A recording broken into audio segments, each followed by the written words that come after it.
ಶ್ರೀಗುರುಭ್ಯೋ ನಮಃ. ಹರಿ ಓಂ.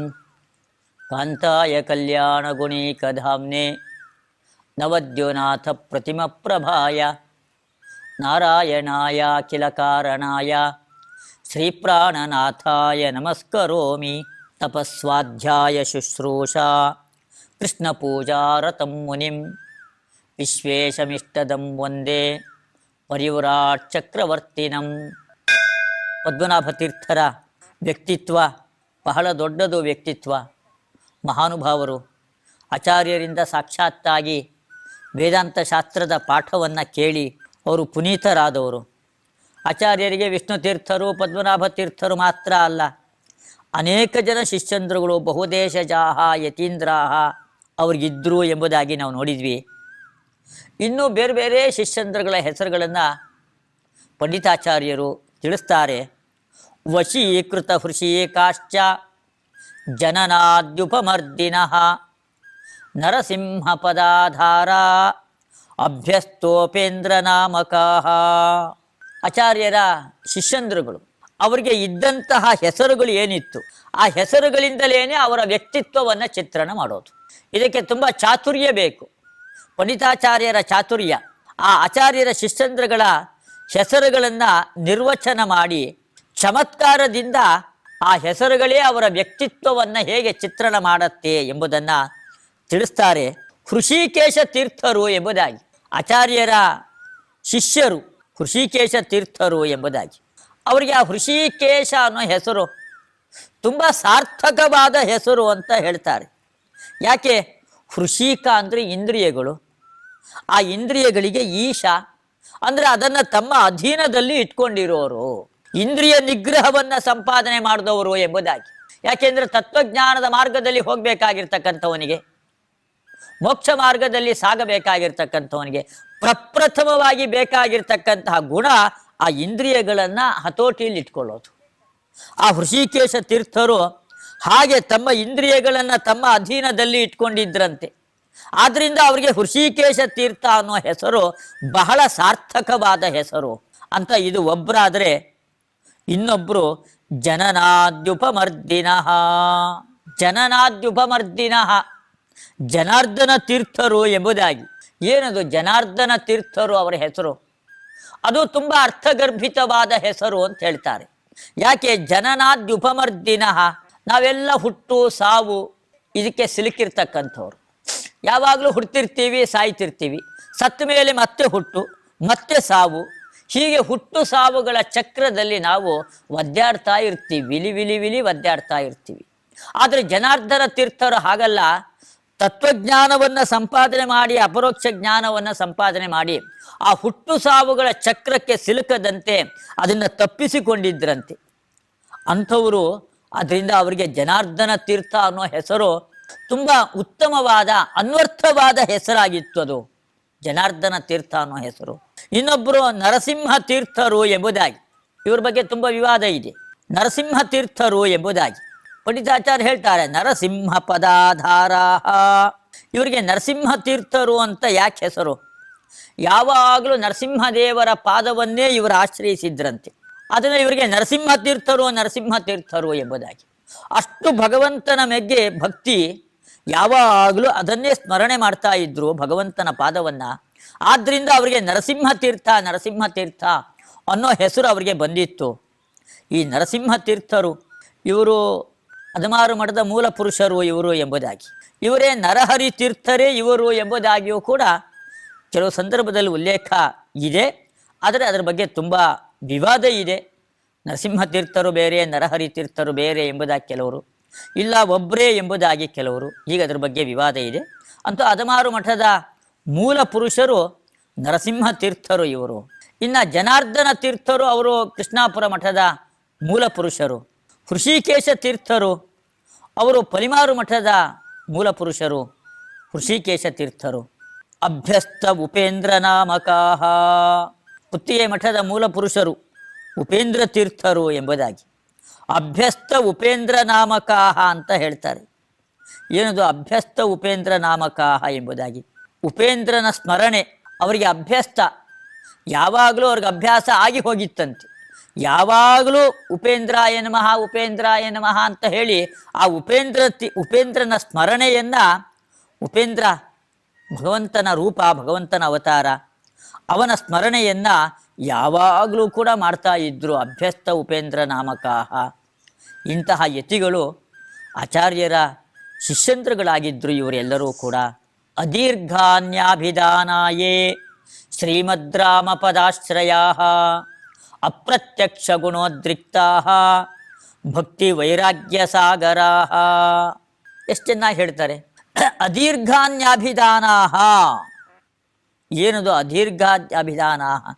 ಅವರು ಈ ಯಾವಾಗಲೂ ವಾಮನ ರೂಪಿಯಾದ ಪರಮಾತ್ಮನ ಸ್ಮರಣೆ ಮಾಡ್ತಾ ಇದ್ರಂತೆ. ಅದೀರ್ಘ, ದೀರ್ಘ ಅಲ್ಲ, ಉದ್ದ ಇಲ್ಲ, ವಾಮನ ಚಿಕ್ಕ ವಟು. ಪರಮಾತ್ಮನೇ ವಾಮನನಾಗಿ ಚಿಕ್ಕ ವಟುವಾಗಿ ಅವತಾರ ಮಾಡ್ದ. ಆ ವಾಮನನ ನಾಮಸ್ಮರಣೆಯನ್ನ ಸದಾ ಕಾಲ ಮಾಡ್ತಾ ಇದ್ರಂತೆ. ಅದೀರ್ಘಾನ್ಯಾಭಿಧಾನ. ಅವರು ಇನ್ನೊಂದು ಅರ್ಥ ಆ ಶ್ಲೋಕಕ್ಕೆ, ಆ ಪದಕ್ಕೆ ಅದೀರ್ಘಾನ್ಯಾಭಿಧಾನ ಅಂತ ಹೇಳಿದರೆ, ಲೌಕಿಕ ವ್ಯವಹಾರ ಅದನ್ನ ವಾಮನ ಮೊಟುಕುಗೊಳಿಸ್ಬಿಡೋದು. ಅಂದ್ರೆ ಲೌಕಿಕ ವ್ಯವಹಾರವನ್ನು ಅವರು ಮಾಡ್ತಲೇ ಇರಲಿಲ್ಲ. ಯಾವಾಗಲೂ ಅಧ್ಯಾತ್ಮದಲ್ಲೇ ತಮ್ಮನ್ನು ತೊಡಗಿಸಿಕೊಂಡಿರ್ತಿದ್ರು. ಬೇಗೆ ಹಾಳು ಹೊರಟೆ ಹೊಡೆಯೋದು, ಲೋಕದ ಬಗ್ಗೆ ಯೋಚನೆ ಅದಿಲ್ಲೇ ಇಲ್ಲ ಅವರು. ಆ ರೀತಿಯಾಗಿ ತಮ್ಮನ್ನು ಅಧ್ಯಾತ್ಮದ ಮಾರ್ಗದಲ್ಲಿ ತೊಡಗಿಸಿಕೊಂಡಿರ್ತಕ್ಕಂತಹ ಶ್ರೇಷ್ಠ ಯತಿಗಳು ವಾಮನ ತೀರ್ಥರು. ಇವರು ಶಿರೂರು ಮಠದ ಮೂಲ ಪುರುಷರು ವಾಮನ ತೀರ್ಥರು. ಶ್ರೀಮದ್ರಾಮ ಪದಾಶ್ರಯ. ಶ್ರೀರಾಮಚಂದ್ರನ ಪಾದವನ್ನೇ ಯಾವಾಗಲೂ ಸ್ಮರಣೆ ಮಾಡ್ತಕ್ಕಂಥವ್ರು, ರಾಮನ ಪಾದವನ್ನೇ ಆಶ್ರಯಿಸಿರ್ತಕ್ಕಂಥವ್ರು ರಾಮತೀರ್ಥರು. ರಾಮತೀರ್ಥರು ಎಂಬುದಾಗಿ ಇವರನ್ನು ಕರೀತಾರೆ. ಕಾಣಿಯೂರು ಮಠದ ಮೂಲ ಪುರುಷರು ರಾಮತೀರ್ಥರು. ಶ್ರೀಮದ್ರಾಮ ಪದಾಶ್ರಯ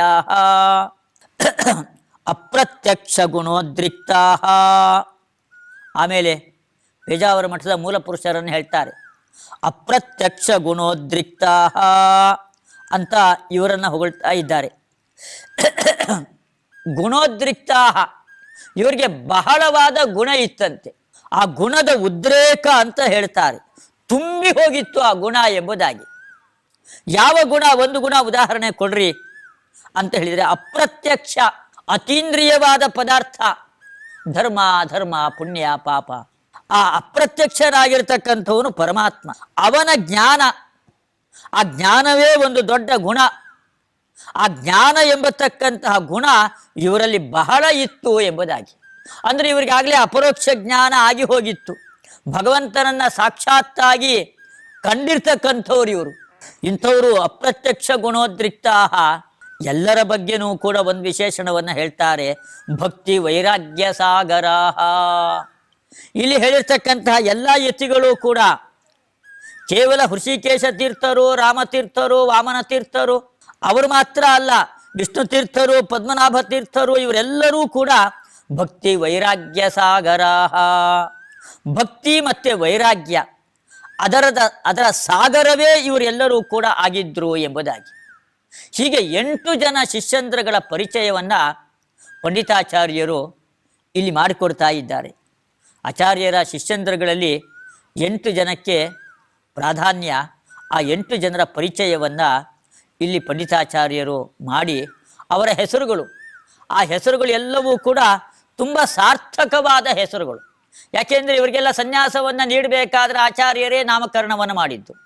ಆಚಾರ್ಯರಿಗೆ ಪ್ರತಿಯೊಬ್ಬರ ಸ್ವರೂಪ ಜ್ಞಾನ ಇದೆ, ಪ್ರತಿಯೊಬ್ಬರ ಸ್ವರೂಪ ಜ್ಞಾನ ಇದೆ. ಅದರಿಂದಾಗಿ ಅವರು ಯಾವ್ಯಾವ ರೀತಿ ಗುಣಗಳನ್ನು ಹೊಂದಿದ್ದಾರೆ ಅದೇ ರೀತಿಯಾಗಿ ನಾಮಕರಣವನ್ನು ಆಚಾರ್ಯರು ಅವರಿಗೆ ಮಾಡಿದರು. ಆದ್ದರಿಂದಾಗಿ ಆ ಹೆಸರುಗಳೆಲ್ಲವೂ ಕೂಡ ಬಹಳ ಅರ್ಥಗರ್ಭಿತವಾಗಿದೆ, ಅನ್ವರ್ಥವಾಗಿದೆ ಅವೆಲ್ಲವೂ ಕೂಡ. ಹೀಗೆ ಭಕ್ತಿ ವೈರಾಗ್ಯ ಸಾಗರಾಹ ಅಂತ ಹೇಳಿ ಒಬ್ಬರಲ್ಲಿ ಹೇಳಿರ್ತಕ್ಕಂಥ ಗುಣಗಳು ಮತ್ತೊಬ್ಬರಲ್ಲಿ ಇಲ್ಲ ಅಂತ ಇಲ್ಲ. ರಾಮತೀರ್ಥರು ಯಾವಾಗಲೂ ರಾಮನ ಪಾದವನ್ನು ಆಶ್ರಯಿಸಿರ್ತಿದ್ರು. ಹಾಗಾದರೆ ಉಳಿದ ಯತಿಗಳು ಹೃಷಿಕೇಶ ತೀರ್ಥರು ರಾಮನ ಪಾದವನ್ನು ಆಶ್ರಯಿಸಿರಲಿಲ್ಲ ಅಂತ ಇಲ್ಲ, ಅವರೂ ಕೂಡ ರಾಮನ ಪಾದವನ್ನೇ ಆಶ್ರಯಿಸಿದವರು. ಅಂತ ಭಕ್ತಿ ವೈರಾಗ್ಯ ಸಾಗರಾಹ ಅಂತ ಹೇಳಿ ಎಲ್ಲ ಗುಣಗಳು ಕೂಡ ಎಲ್ಲರಲ್ಲೂ ಕೂಡ ಇತ್ತು ಎಂಬುದಾಗಿ ಅದನ್ನು ತುಂಬ ಚಾತುರ್ಯದಿಂದ ಪಂಡಿತಾಚಾರ್ಯರು ಇಲ್ಲಿ ಹೇಳಿದ್ದಾರೆ. ಪಾದೈ ಪುನಂತ ಪೃಥಿವೀ ದರ್ಶಯಂತೋ ಹರೇ ಪದಂ ಧೂತ ದುಸ್ಸಮಯಧ್ವಾಂತಾ ಆದಿತ್ಯ ಇವ ಗಾಂ ಗತಾಃ ಭಾಸ್ಕರ ಇವ ಗಾಂ ಗತಾಃ. ಸೂರ್ಯ ಬೆಳಗ್ಗೆ ಉದಯಿಸ್ತಾನೆ, ಉದಯಿಸಿ ಲೋಕ ಸಂಚಾರವನ್ನು ತಾನು ಮಾಡ್ತಾನೆ. ಯಾಕೆ ಲೋಕ ಸಂಚಾರವನ್ನು ಮಾಡೋದು? ಸೂರ್ಯೋದಯ ಆಗದೇ ಇದ್ದರೆ ಅನರ್ಥಗಳಾಗ್ಬಿಡತ್ತೆ. ಯಾವ ಗಿಡ ಸಸ್ಯಗಳೇ ಬೆಳೆಯೋದಿಲ್ಲ. ಸೂರ್ಯ ಬೇಕೇ ಬೇಕು, ಅತ್ಯಂತ ಅವಶ್ಯಕನಾದವನು ಸೂರ್ಯ. ಸೂರ್ಯ ತನ್ನ ಕಿರಣಗಳಿಂದ ಎಲ್ಲ ಭೂಮಂಡಲವನ್ನು ಬಹಳ ಪವಿತ್ರವನ್ನಾಗಿ ಮಾಡ್ತಾನೆ. ಇಡೀ ನಮ್ಮ ಪರಿಸರವನ್ನೇ ಪರಿಶುದ್ಧವನ್ನಾಗಿ ಮಾಡ್ತಾನೆ, ಪವಿತ್ರವನ್ನಾಗಿ ಮಾಡ್ತಾನೆ, ಪರಿಶುದ್ಧವನ್ನಾಗಿ ಮಾಡ್ತಾನೆ, ಕತ್ತಲನ್ನು ಹೋಗಲಾಡಿಸ್ತಾನೆ. ಹೀಗೆ ಸೂರ್ಯನಿಂದ ಆಗ್ತಕ್ಕಂತಹ ಕಾರ್ಯಗಳು ಒಂದಲ್ಲ ಎರಡಲ್ಲ, ಬಹಳಷ್ಟು ಉಪಯೋಗ ನಮಗೆ ಸೂರ್ಯನಿಂದ ಆಗತ್ತೆ. ಹಾಗೆ ಈ ಆಚಾರ್ಯರ ಶಿಷ್ಯಂದ್ರುಗಳು ಅವರೆಲ್ಲರೂ ಕೂಡ ಸೂರ್ಯನಂತೆ ಇದ್ದಾರಂತೆ. ಭಾಸ್ಕರ ಇವ ಗಾಂಗತಾಹ ಅಂತ ಹೇಳ್ತಾರೆ. ಆ ಸೂರ್ಯ ತನ್ನ ಕಿರಣಗಳಿಂದ ಯಾವ ರೀತಿಯಾಗಿ ಭೂಮಂಡಲವನ್ನೆಲ್ಲ ಪವಿತ್ರವನ್ನಾಗಿ ಮಾಡ್ತಾನೆ, ಈ ಆಚಾರ್ಯರ ಶಿಷ್ಯಂದ್ರುಗಳು ಕೂಡ ಯಾವಾಗಲೂ ಸಂಚಾರವನ್ನು ಮಾಡ್ತಾ ಇದ್ರಂತೆ. ಸನ್ಯಾಸಿಗಳು ಒಂದು ಊರಲ್ಲಿ ಒಂದು ದಿವಸ ಅಥವಾ 2 ದಿವಸ ಅಷ್ಟೇ, ಹೆಚ್ಚಿನ ಕಾಲ ಅವರು ಒಂದು ಕಡೆಯಲ್ಲಿ ಇರಬಾರ್ದು. ಪರಿವ್ರಾಟ್ ಎಂಬುದಾಗಿ ಅವ್ರಿಗೆ ಹೆಸರಲ್ವ, ಯಾವಾಗಲೂ ವ್ರಜಂತಿ ಸಂಚಾರ ಮಾಡ್ತಾ ಇರ್ತಾರೆ. ಆದ್ದರಿಂದ ಅವರಿಗೆ ಪರಿವ್ರಾಜ ಅಂತ ಹೆಸರಿದೆ. ಆದರೆ ಆಚಾರ್ಯರ ಶಿಷ್ಯಂದ್ರುಗಳು ಕೂಡ ನಿರಂತರವಾಗಿ ಸಂಚಾರವನ್ನು ಮಾಡ್ತಾ ಇದ್ರು. ಎಲ್ಲಿ ಹೆಚ್ಚು ದಿವಸ ಇದ್ದರೆ ತಮ್ಗೆ ಆ ದೇಶದ ಬಗ್ಗೆ ಅಭಿಮಾನ ಬಂದ್ಬಿಡತ್ತೆ. ಸನ್ಯಾಸಿಗಳಿಗೆ ಯಾವುದರ ಬಗ್ಗೆನೂ ಕೂಡ ಅಭಿಮಾನ ಇರಬಾರ್ದು, ಅಭಿಮಾನ ಪರಿತ್ಯಾಗವನ್ನು ಮಾಡಬೇಕು. ಯಾಕೆಂದ್ರೆ ಅದು ಮೋಕ್ಷಕ್ಕೆ ಪ್ರತಿಬಂಧಕ, ತತ್ವಜ್ಞಾನಕ್ಕೆ ಪ್ರತಿಬಂಧಕವಾದದ್ದು ಅಭಿಮಾನ. ಆ ಅಭಿಮಾನ ಪರಿತ್ಯಾಗವನ್ನು ಮಾಡಿರ್ತಾರೆ. ಆದರೆ ಹೆಚ್ಚು ಕಾಲ ಅವರು ಯಾವ ದೇಶದಲ್ಲೂ ಕೂಡ ವಾಸ ಮಾಡೋ ಹಾಗಿಲ್ಲ. ಅದಕ್ಕೆ ಶಿಷ್ಯಂದ್ರುಗಳೆಲ್ಲ ಯಾವಾಗಲೂ ಸಂಚಾರವನ್ನು ಮಾಡ್ತಾ ಇದ್ರಂತೆ. ಸೂರ್ಯ ಆಕಾಶದಲ್ಲಿ ಯಾವಾಗಲೂ ತಿರುಗಾಡ್ತಾ ಇರ್ತಾನೆ. ತಿರುಗಾಡಿ ಭೂಮಿಯನ್ನು ಪವಿತ್ರವನ್ನಾಗಿ ಮಾಡ್ತಾನೆ. ಅದರಂತೆ ಈ ಶಿಷ್ಯಂದ್ರುಗಳು ಕೂಡ, ಆಚಾರ್ಯರ ಶಿಷ್ಯಂದ್ರುಗಳು, ಈ 8 ಮಂದಿ ಮತ್ತು ಪದ್ಮನಾಭ ತೀರ್ಥರು, ನರಹರಿ ತೀರ್ಥರು, ವಿಷ್ಣು ತೀರ್ಥರು, ಅವರೆಲ್ಲರೂ ಕೂಡ ನಿರಂತರವಾಗಿ ಸಂಚಾರವನ್ನು ಮಾಡಿ ಪೃಥ್ವೀಂ ಪುನಂತಹ ಭೂಮಿಯನ್ನು ಪವಿತ್ರವನ್ನಾಗಿ ಮಾಡ್ತಾ ಇದ್ರಂತೆ. ಭೂಮಿಯನ್ನು ಪವಿತ್ರವನ್ನಾಗಿ ಮಾಡೋದು ಅಂತ ಹೇಳಿದರೆ ಎಲ್ಲ ವೈಷ್ಣವರು ಇರಬೇಕು ಭೂಮಿಯ ಮೇಲೆ. ಆ ರೀತಿ ವೈಷ್ಣವ ಧರ್ಮದ ಪ್ರಚಾರವನ್ನು ಮಾಡ್ತಾ ಇದ್ರು. ವಿಷ್ಣು ಸರ್ವೋತ್ತಮತ್ವವನ್ನು ಜನರುಗಳಿಗೆ ಉಪದೇಶ ಕೊಡ್ತಾ ಇದ್ರು. ಹೀಗೆ ಅವ್ರಿಗೆಲ್ಲರಿಗೂ ಕೂಡ ತತ್ವಜ್ಞಾನವನ್ನು ನೀಡ್ತಾ ಇದ್ರು. ಸೂರ್ಯ ಯಾವ ರೀತಿಯಾಗಿ ಬೆಳಕನ್ನು ನೀಡ್ತಾನೆ, ಕತ್ತಲನ್ನು ಹೋಗಲಾಡಿಸ್ತಾನೆ, ಹಾಗೆ ಈ ಧೂತ ದುಸ್ಸಮಯ ಧ್ವಾಂತಹ ಕತ್ತಲುಗಳು ದೇವರೇ ಇಲ್ಲ ಎಂಬುದಾಗಿ ಹೇಳೋರು, ದೇವರಲ್ಲಿ ಗುಣಗಳೇ ಇಲ್ಲ ಅಂತ ಹೇಳೋರು, ಗುಣಗಳಿದ್ರೂ ಕೂಡ ಎಷ್ಟೋ 6-8 ಗುಣಗಳಿದೆ ಅಂತ ಹೇಳೋರು, ಇವರುಗಳನ್ನೆಲ್ಲ ನಿರಾಕರಣೆ ಮಾಡಿ, ಇವರುಗಳೇ ಒಂದು ಕತ್ತಲು, ಇವರುಗಳನ್ನೆಲ್ಲ ನಿರಾಕರಣೆ ಮಾಡಿ ತತ್ವಜ್ಞಾನವನ್ನು ಎಲ್ಲ ಜನರಿಗೂ ಕೂಡ ನೀಡ್ತಾ ಇದ್ರು. ಹೀಗೆ ಅಜ್ಞಾನವನ್ನು ಹೋಗಲಾಡಿಸೋದು, ತತ್ವಜ್ಞಾನವನ್ನು ನೀಡೋದು, ಅವರಿಗೆಲ್ಲ ವಿಷ್ಣು ಸರ್ವೋತ್ತಮತ್ವದ ಉಪದೇಶವನ್ನು ಕೊಟ್ಟು ಎಲ್ಲರನ್ನೂ ಕೂಡ ಪವಿತ್ರರನ್ನಾಗಿ ಮಾಡೋದು. ಈ ಕೆಲಸವನ್ನು ತಪ್ಪದೇ ಆಚಾರ್ಯರ ಶಿಷ್ಯಂದ್ರುಗಳು ಎಲ್ಲರೂ ಕೂಡ ಇವರು ಮಾಡ್ತಾ ಇದ್ರಂತೆ. ಹೀಗೆ ಭಾಸ್ಕರ ಇವ ಗಾಂಗತಾಹ ಎಂಬುದಾಗಿ ಒಬ್ಬೊಬ್ಬರೂ ಕೂಡ ಸೂರ್ಯನಂತೆ ಇದ್ದರು ಆಚಾರ್ಯರ ಶಿಷ್ಯಂದ್ರುಗಳು. ಆ ರೀತಿ ಶಾಸ್ತ್ರ ಪ್ರವಚನವನ್ನು ಮಾಡಿ ಪ್ರತಿಯೊಬ್ಬರ ಮನಸ್ಸಿನಲ್ಲೂ ಕೂಡ ಆ ತತ್ವಜ್ಞಾನ ಸ್ಥಿರವಾಗಿ ಉಳಿಯುವಂತೆ ಉಪದೇಶವನ್ನು ಅವರು ಮಾಡ್ತಾ ಇದ್ದರು. ಮೋಕ್ಷಶಾಸ್ತ್ರಾಮೃತಾಂಬೋಧಿ ಸೇವಯಾ ನಿತ್ಯ ನಿರ್ವೃತಾ ಚಕ್ರಿಚಾರುತರಾರ್ಚಾಸು ಚಕ್ರಿಣಶ್ಚರಣಾರ್ಚಕಾ. ಆಚಾರ್ಯರ ಶಿಷ್ಯಂದ್ರುಗಳು ಶಾಸ್ತ್ರದ ಶ್ರವಣ ಮನನ ಇದರಲ್ಲಿ ತಮ್ಮನ್ನು ತೊಡಗಿಸಿಕೊಂಡಿರೋದು. ಅದರ ಜೊತೆಗೆ ಒಳ್ಳೆ ಧ್ಯಾನ, ಏಕಾಂತದಲ್ಲಿ ಕುಳಿತುಕೊಂಡು ಉಪಾಸನೆಯನ್ನು ಅವರು ಮಾಡ್ತಾ ಇದ್ರು. ಎಲ್ಲ ಆನಂದದಿಂದ ಇದ್ರಂತೆ. ನಿತ್ಯ ನಿರ್ವೃತಾ. ಯಾಕೆ ಅಂತಂದರೆ ಯಾರಿಗೆ ತೃಪ್ತಿ ಇಲ್ಲ ಅವರಿಗೆ ದುಃಖ. ಇವರು ಯಾವಾಗಲೂ ತೃಪ್ತರು. ಇವರು ಯಾಕೆ ಯಾವುದೇ ಆಸೆ ಆಕಾಂಕ್ಷೆಗಳಿಲ್ಲ, ಇಂದ್ರಿಯ ನಿಗ್ರಹವನ್ನು ಸಂಪಾದನೆ ಮಾಡಿದ್ದಾರೆ. ಆದ್ದರಿಂದ ತೃಪ್ತಿ ಇದೆ, ಆಸೆ ಆಕಾಂಕ್ಷೆಗಳಿಲ್ಲ.